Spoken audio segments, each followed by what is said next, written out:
कल्पना कीजिए दरवाजे की घंटी बजती है। बाहर एक डाकिया खड़ा है जिसके हाथ में एक भारी भरकम सा रजिस्टर्ड पोस्ट है। वो पीला वाला लिफाफा। हाँ वही।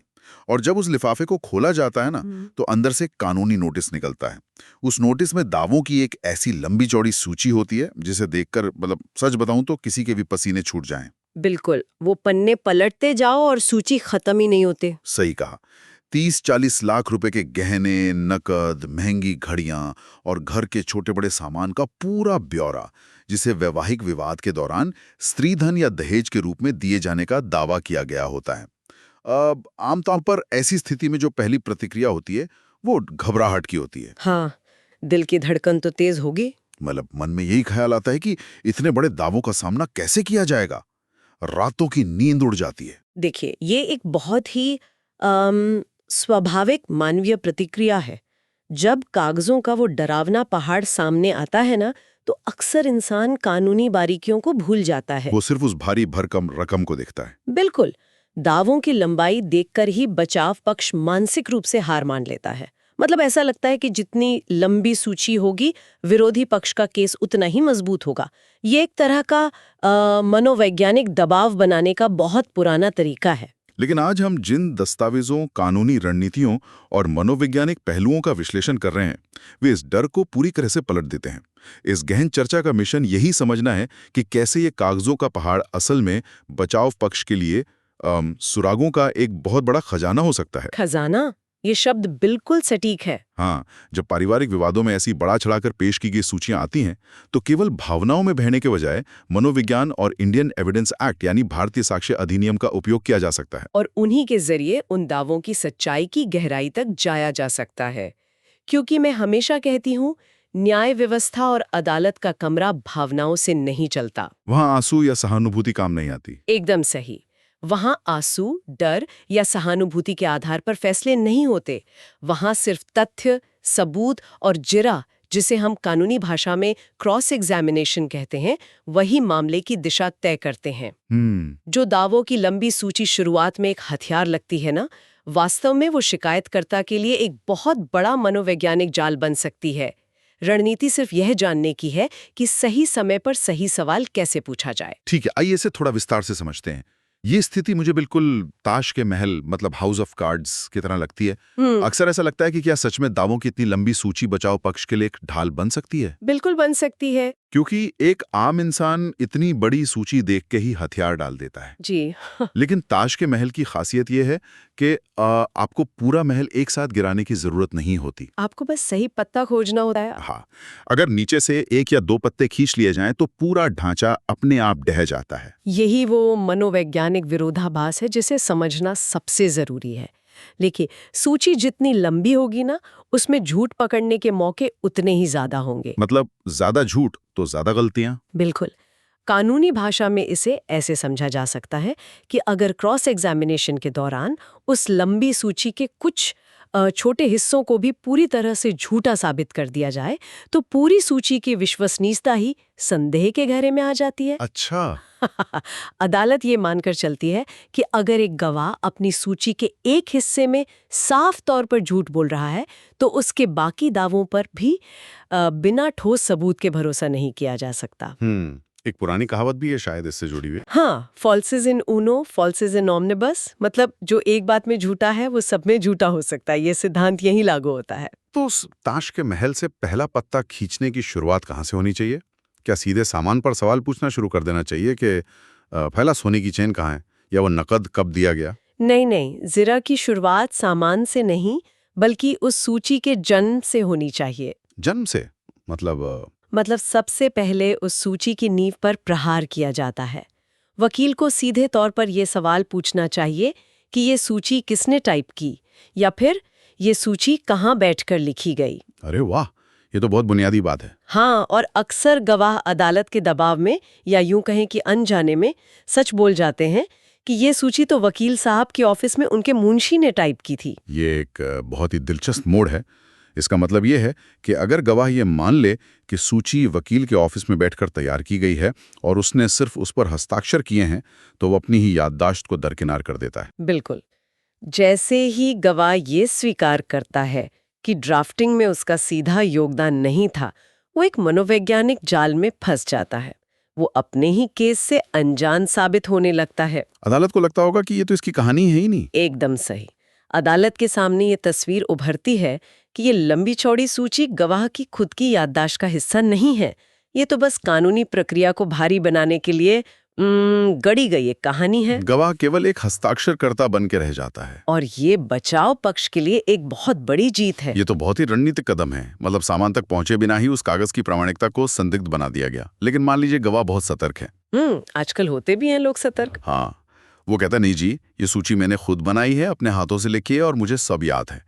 अब ऐसे में उस याददाश्त का परीक्षण कैसे किया जाए? यहाँ रणनीति बदलनी पड़ती है। क्या अदालत में सच में कोई कटोरियों या चम्मचों की संख्या भूलने पर अपना पूरा केस हार सकता है? क्योंकि यहाँ निबंध बनाम बहुविकल्पी प्रश्न, मतलब एसे बनाम एमसीक्यू मॉडल की बात आती है। यहाँ जो बात सबसे आकर्षक है वो यह है कि मानव मस्तिष्क दबाव में कैसे काम करता है। यहीं पर मनोविज्ञान सीधे तौर पर कानूनी रणनीति से आकर मिल जाता है। कैसे? मैं समझाती हूँ। इसे कॉग्निटिव लोड या संज्ञानात्मक भार कहते हैं। जब कोई व्यक्ति झूठी कहानी गढ़ता है ना, तो उसका पूरा ध्यान बड़ी और महंगी चीजों पर होता है। जैसे 50 तोले सोना या लाखों रुपए का कैश। सही कहा। या कोई महंगी गाड़ी, उसका दिमाग उन चीजों को सुरक्षित रखने पर ऊर्जा खर्च करता है जिनसे केस भारी दिखता है। वो इन बड़ी चीजों के विवरण को एक निबंध की तरह रट लेता है। अच्छा, तो अगर उसे सोने के सेट के बारे में पूछेंगे तो वो फराटेदार जवाब देगा? बिल्कुल, वो तुरंत रटा रटाया जवाब देगा। लेकिन मानव मस्तिष्क हर छोटी चीज की झूठी कहानी नहीं गढ़ सकता। यहीं पर वो एमसीक्यू यानी मल्टीपल चॉइस क्वेश्चन वाले सूक्ष्म विवरणों में फंस जाता है। मतलब जो छोटी चीजें उसने वजन बढ़ाने के लिए डाली थी। हाँ, जब सूची को लंबा दिखाने के लिए उसमें छोटी छोटी चीजें जोड़ दी जाती हैं, तो वही चीजें गले की हड्डी बन जाती हैं। इसका मतलब यह है कि अगर कोई क्रॉस एग्जामिनेशन कर रहा है तो उसे बड़ी चीजों को छोड़कर उन 12 कटोरियों या 18 चम्मचों के डिजाइन के बारे में पूछना चाहिए। एकदम सही पकड़े आप। झूठा व्यक्ति वहीं लड़खड़ा जाएगा। वकील को साड़ियों के रंग, गिलासों की संख्या या दूर के रिश्तेदारों को दिए गए छोटे मोटे उपहारों के विवरण पर सवाल पूछने चाहिए। इससे तो गवाह घबरा जाएगा। बिल्कुल घबराएगा। झूठे गवाह के दिमाग पर यह अचानक से एक भारी कॉग्निटिव लोड डाल देता है। उसे समझ नहीं आता कि उसने सूची में 12 कटोरियां लिखवाई थीं या 18। और अगर वो अलग अलग जवाब दे दे तो? बस खेल वहीं खत्म। जब वो इन सूक्ष्म विवरणों को याद रखने या उनके बारे में एक समान जवाब देने में विफल रहता है, तो बचाव पक्ष अदालत में मजबूती से ये तर्क दे सकता है कि ये छोटी चीजें गवाह को इसलिए याद नहीं है क्योंकि ये कभी अस्तित्व में थी ही नहीं। ये सिर्फ सूची का वजन बढ़ाने के लिए जुड़ी गई थी। ये साफ दर्शाता है कि जो चीजें केस को बड़ा बनाने के लिए डाली गई, वही क्रॉस एग्जामिनेशन में केस को डुबोने का कारण बन जाती है। बिल्कुल। यहाँ बात सच में बहुत दिलचस्प हो जाती है। लेकिन देखिए, याददाश्त तो सिर्फ एक पहलू है। न्याय व्यवस्था सिर्फ जुबानी बातों पर तो निर्भर नहीं करती ना। बात जब दस्तावेजी सबूतों की आती है तो स्थिति और गंभीर हो जाती है। हाँ, कागजात तो बोलने ही चाहिए। अगर किसी ने अपनी सूची में 50 महंगी चीजें लिख दी हैं, तो क्या उसे उन 50 चीजों के बिल भी अदालत में पेश करने होंगे? ये एक बहुत ही वाजिब बिंदु है। क्योंकि यहाँ एक व्यावहारिक सवाल उठता है। भारत में हर कोई हर छोटी बड़ी चीज का बिल सालों तक संभाल कर तो नहीं रखता। अगर किसी के पास सच में बिल ना हो और वे खो गए हों, तो क्या ये एक सामान्य बात नहीं है? अदालतें भी भारतीय समाज की इस व्यावहारिकता को समझती हैं। छोटी मोटी घरेलू चीजों के बिल न होना आम बात है। लेकिन जब मामला लाखों रुपए की स्त्रीधन या भारी कैश का हो, तो नियम बदल जाते हैं। तब कोई छूट नहीं मिलती? जी नहीं। अगर कोई गवाह सिर्फ यह कह के बचना चाहे कि बिल पति के पास है या बिल खो गए हैं, जो कि सबसे आम बहाने होते हैं, तो अदालत इसे इतनी आसानी से स्वीकार नहीं करती। तो ऐसे में बचाव पक्ष की रणनीति क्या होनी चाहिए? उन्हें पूछना चाहिए कि अगर बिल खो गए थे, तो क्या आपने दुकानदार से डुप्लीकेट बिल लेने की कोशिश की? या जांच अधिकारी, जिन्हें हम आईओ कहते हैं, उनको उन दुकानों पर ले जाकर रिकॉर्ड क्यों नहीं निकलवाया गया? तो केवल ये कह देना काफी नहीं है कि दस्तावेज खो गए। ये साबित करना होगा कि उन्हें दोबारा हासिल करने की उचित कानूनी कोशिश की गई थी। बिल्कुल, जिम्मेदारी दावा करने वाले पर होती है। इसके अलावा बिलों की वैधता आज के समय में एक बहुत बड़ा मुद्दा है। वो कैसे? अक्सर मुकदमों में हाथ से बने हुए कच्चे बिल या घर पर ही फर्जी तरीके से प्रिंट किए गए बिल पेश कर दिए जाते हैं। अरे बाप रे। हाँ, अगर उन बिलों पर कोई वैध जीएसटी नंबर नहीं है, उनका कोई आधिकारिक रिकॉर्ड नहीं है और शिकायतकर्ता ने उस दुकानदार को गवाह के तौर पर अदालत में नहीं बुलाया है, तो क्रॉस एग्जामिनेशन में उन बिलों को सीधे तौर पर फर्जी साबित किया जा सकता है। और जहां बात बहुत बड़े दावों की हो, मान लीजिए कोई कहता है कि पिता ने शादी में 15 लाख रुपए का गहना या नकद दिया था, तब तो बात सिर्फ बिल तक सीमित नहीं रह जाती। ऐसे मामलों में बात सीधे वित्तीय स्रोत यानी सोर्स ऑफ इनकम पर आ जाती है। अगर दावा 5 लाख रुपए या उससे अधिक का है, तो क्या उस खर्च को इनकम टैक्स रिटर्न यानी आईटीआर में दर्शाया गया है? और अगर कैश में दिया है तो क्या बैंक खाते से इतनी बड़ी रकम निकाली गई थी? अगर दावा है कि ये खर्च भाई, पिता या किसी रिश्तेदार ने किया है, तो उनके बैंक खाते के स्टेटमेंट और टैक्स रिकॉर्ड अदालत में पेश करने की जिम्मेदारी भी शिकायतकर्ता की होती है। मतलब हवा हवाई बातें नहीं चलेंगी। बिल्कुल नहीं। हवा में लाखों रुपए के दावे नहीं किए जा सकते। कागजों में उस पैसे का ट्रेल यानी रास्ता कहीं तो दिखना चाहिए। बिना वित्तीय क्षमता साबित किए गए बड़े दावे अदालत में टिक नहीं पाते। और कागजों के अलावा आज के डिजिटल युग में दृश्य साक्ष्य यानी विजुअल एविडेंस का जो प्रभाव है वो बहुत दिलचस्प है। शादी की वीडियोग्राफी को एक फिल्म सेट से जोड़कर जो कंटिन्यूटी एरर की अवधारणा है वो वाकई ध्यान खींचती है। वो मेरी सबसे पसंदीदा रणनीतियों में से एक है। जब फिल्मों में एक सीन में किसी के हाथ में घड़ी होती है और अगले ही कट में गायब हो जाती है तो उसे कंटिन्यूटी एरर कहते हैं। शादियों के वीडियो में ये कैसे काम करता है? देखिए, ये बचाव पक्ष का एक बेहद आधुनिक और अचूक हथियार है। आज की शादियों में हजारों तस्वीरें खींची जाती हैं, घंटों की ड्रोन और वीडियो रिकॉर्डिंग होती है। आजकल तो हर मेहमान के हाथ में कैमरा होता है। वही तो।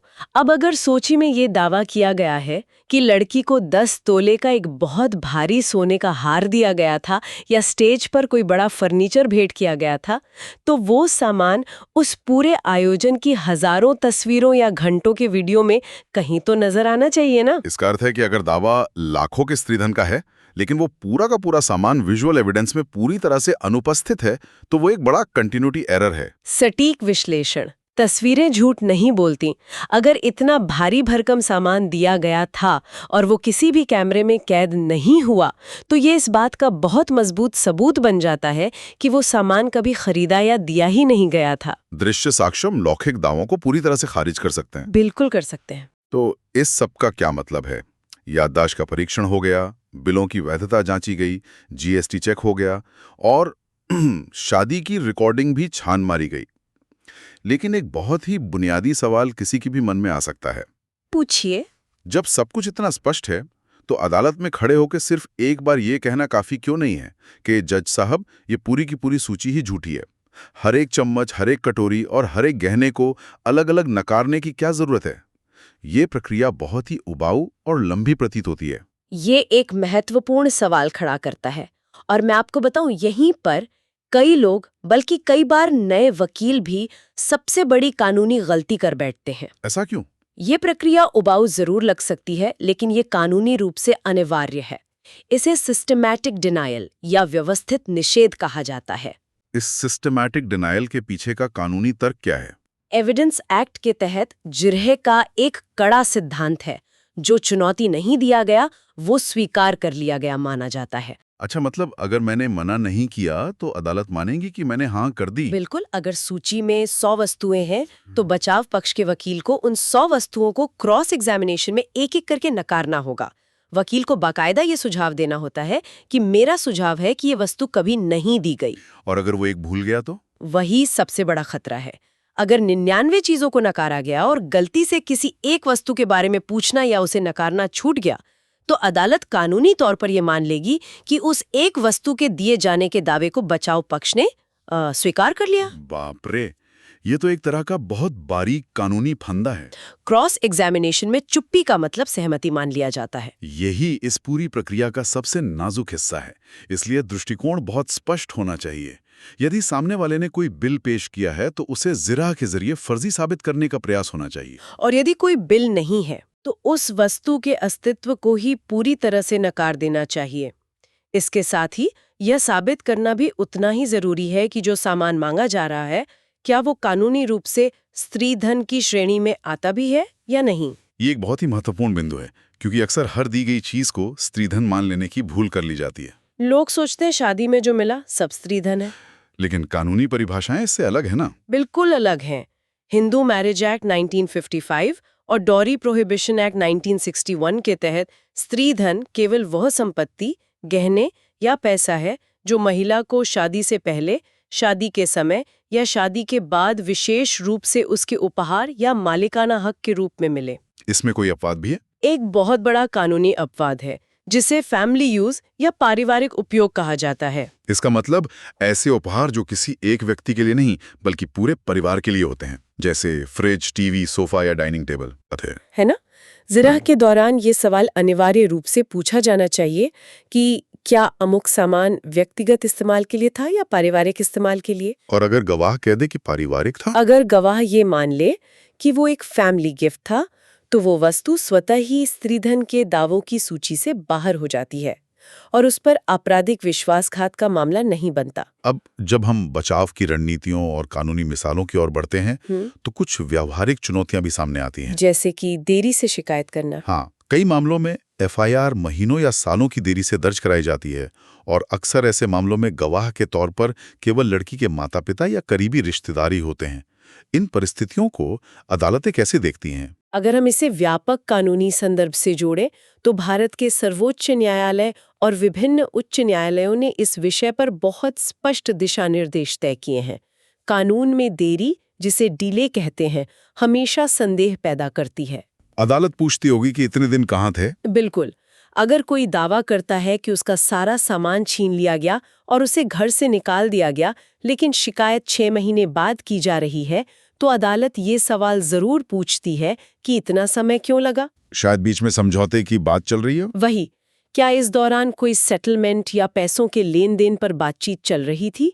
ये देरी पूरी शिकायत की मंशा पर ही सवाल खड़े कर देती है। और जहां तक ऐतिहासिक कानूनी मिसालों की बात है तो प्रतिभा रानी बनाम सूरज कुमार का मामला काफी महत्वपूर्ण माना जाता है।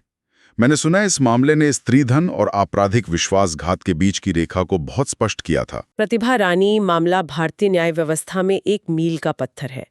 इस फैसले ने यह स्पष्ट किया कि यद्यपि स्त्रीधन पत्नी की पूर्ण संपत्ति है, लेकिन केवल यह कह देने से कि मेरा सामान उनके घर में है, धारा 406 आईपीसी का मामला नहीं बन जाता। धारा 406 मतलब क्रिमिनल ब्रीच ऑफ ट्रस्ट। हाँ, आपराधिक विश्वासघात। इसके लिए 2 शर्तों का पूरा होना अनिवार्य है। पहली शर्त है इंट्रस्टमेंट, यानी यह साबित करना कि वह सामान वास्तव में पति या सास ससुर को एक विश्वास के तहत सौंपा गया था। और दूसरी शर्त? दूसरी शर्त है डिसऑनेस्ट इंटेंशन, यानी बेईमानी का इरादा। मतलब उन्होंने बेईमानी से उस सामान को अपने पास रख लिया और मांगने पर वापस करने से इनकार कर दिया। कल्याणी बनाम उत्तर प्रदेश राज्य मामले में भी अदालतों ने यही बात दोहराई है कि बिना स्पष्ट इंट्रस्टमेंट के केस नहीं टिकता। तो ये सिर्फ इस बारे में नहीं है कि सामान किसके पास रखा है, बल्कि इस बारे में भी है कि वो आधिकारिक और स्पष्ट तौर पर किसे सौंपा गया था। बिल्कुल। और अगर शिकायत में दावों की सूची बहुत ही गोलमोल या अस्पष्ट हो तब क्या होता है? उसके लिए संजय कुमार और नीरा सिंह जैसे मामले बहुत बड़ी मिसालें हैं। कई बार एफआईआर में कोई विशिष्ट सूची नहीं होती, बस एक लाइन लिख दी जाती है कि मेरा सारा सामान और सारा स्त्रीधन इन्होंने रख लिया। हवा में बात कह दी बस। हाँ, अदालतों ने साफ तौर पर कहा है कि ऐसे वेग या अस्पष्ट और सामान्य आरोपों को अविश्वसनीय माना जाएगा। बिना किसी विशिष्ट विवरण के आपराधिक मामला नहीं चलाया जा सकता। और ऐसे मामलों को क्या हाई कोर्ट रद्द कर सकता है? बिल्कुल, ऐसे मामलों को उच्च न्यायालय द्वारा क्वैश या रद्द किया जा सकता है। ये जानना बचाव पक्ष के लिए एक बड़ी राहत है। एक और फैसला जो इन मामलों की वर्तमान स्थिति को बहुत अच्छी तरह से दर्शाता है वो है प्रीति गुप्ता बनाम झारखंड राज्य का जजमेंट। वो बहुत अहम है। इस फैसले में अदालत का जो नजरिया था वो समाज की एक बहुत बड़ी सच्चाई को सामने लाता है। ये एक बहुत ही यथार्थवादी और आंखें खोलने वाला फैसला था।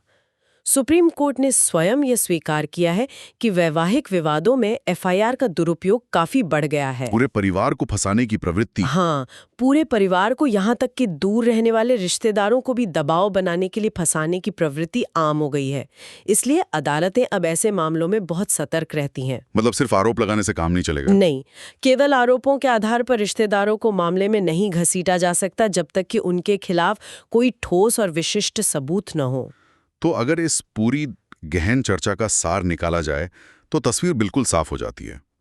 एक लंबी और बढ़ा चढ़ाकर पेश की गई स्त्रीधन की सूची का सामना करना कोई ऐसी लड़ाई नहीं है जिससे केवल डर या भावनाओं के वशीभूत होकर लड़ा जाए। बिल्कुल नहीं, डरने की जरूरत नहीं है। या तथ्यों की सटीकता, कॉग्निटिव लोड का उपयोग करने, वित्तीय स्रोतों को चुनौती देने और कंटिन्यूटी एरर जैसे दृश्य साक्ष्यों की एक बेहद रणनीतिक कानूनी लड़ाई है। या निष्कर्ष बिल्कुल सटीक है। ज़िरा के दौरान गवाह की याददाश्त को मनोवैज्ञानिक दबाव में परखना, बिलों की प्रामाणिकता और जीएसटी की जांच करना, और सबसे महत्वपूर्ण सिस्टमैटिक डिनायल के जरिए हर एक झूठे दावे को कानूनी रूप से काटना, यही एक सफल बचाव का रास्ता है। मतलब हर दावे का दस्तावेजी सबूत मांगो। हाँ, आधुनिक न्याय व्यवस्था में खास तौर पर ऐसे जटिल वैवाहिक विवादों में केवल मौखिक दावों और आंसुओं से अधिक दस्तावेजों, आईटीआर रिकॉर्ड और भौतिक साक्ष्यों को प्राथमिकता दी जाती है। तो अब ये स्पष्ट हो जाता है कि जब ऐसा कानूनी नोटिस सामने आए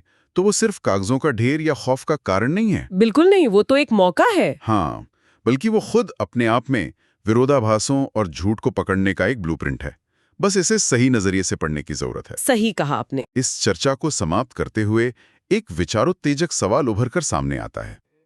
आज के समय में जब हमारी न्याय व्यवस्था वैवाहिक उभारों को साबित करने के लिए शादी की वीडियोग्राफी में कंटिन्यूटी एरर ढूंढने, इनकम टैक्स रिटर्न खंगालने और कटोरियों के वैध जीएसटी बिल जैसी चीजों पर इतनी गहराई से निर्भर करने लगी है, तो क्या होगा? तो क्या वह दिन दूर है जब भविष्य की शादियों में मंडप या निकाह के वक्त पंडित और काजी के साथ साथ एक सर्टिफाइड ऑडिटर का बैठना भी अनिवार्य हो जाएगा? ये तो बहुत ही गहरा सवाल है। ये एक ऐसा सवाल है जो समाज में विश्वास, विवाह के पवित्र बंधन और कानूनी दस्तावेजीकरण के बदलते स्वरूप पर गहराई से सोचने को मजबूर करता है। इस गहन चर्चा में शामिल होने के लिए धन्यवाद।